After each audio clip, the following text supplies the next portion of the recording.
Qu'est-ce qu'un vin d'AOC? Un vin d'AOC, c'est un vin qui est issu de raisins qui sont produits dans un lieu spécifique, nommé et réglementé, avec un cahier des charges également spécifique. Alors ces appellations d'origine contrôlée, elles se basent principalement sur ce que l'on appelle les usages locaux, loyaux et constants. Ce sont des usages historiques liés à des pratiques géographiques, à des pratiques commerciales. Et ces usages historiques, en fait, ont été repris dans l'ensemble de la France pour construire finalement ce modèle, qui a été repris d'ailleurs à l'étranger, ce modèle des appellations d'origine contrôlée. Les usages territoriaux en Bourgogne, depuis le XVIIIe siècle, c'est de vendre des vins sous des noms de lieux spécifiques, parfois des lieux très petits, très délimités, qu'on appelle les climats. C'est pour ça que la Bourgogne est en quelque sorte pionnière dans ces délimitations très précises liées aux appellations d'origine contrôlée. L'appellation d'origine contrôlée étant, comme on pourrait dire, un calque réglementaire de ces climats qui apparaissent à la vente au XVIIIe siècle.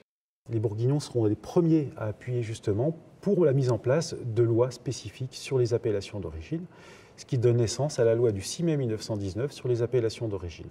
Cette loi, elle est reprise très largement par les Bourguignons, qui vont faire une vingtaine de procès de délimitation en appellation pour justement clairement délimiter leurs produits et les protéger finalement contre les usurpations de dénomination, les protéger contre les fraudes.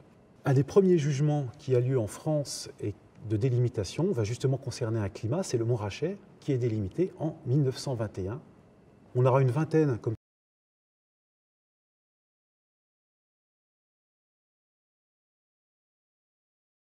1935 sur les appellations d'origine contrôlée. Alors cette fois-ci donc ces appellations sont bien d'origine, mais elles sont également contrôlées. En 1943, on a l'arrivée des premiers crus en Bourgogne qui reprennent les noms des climats anciens qui avaient été révélés commercialement au XVIIIe siècle. Ce modèle du lieu finalement qui donne un vin en Bourgogne.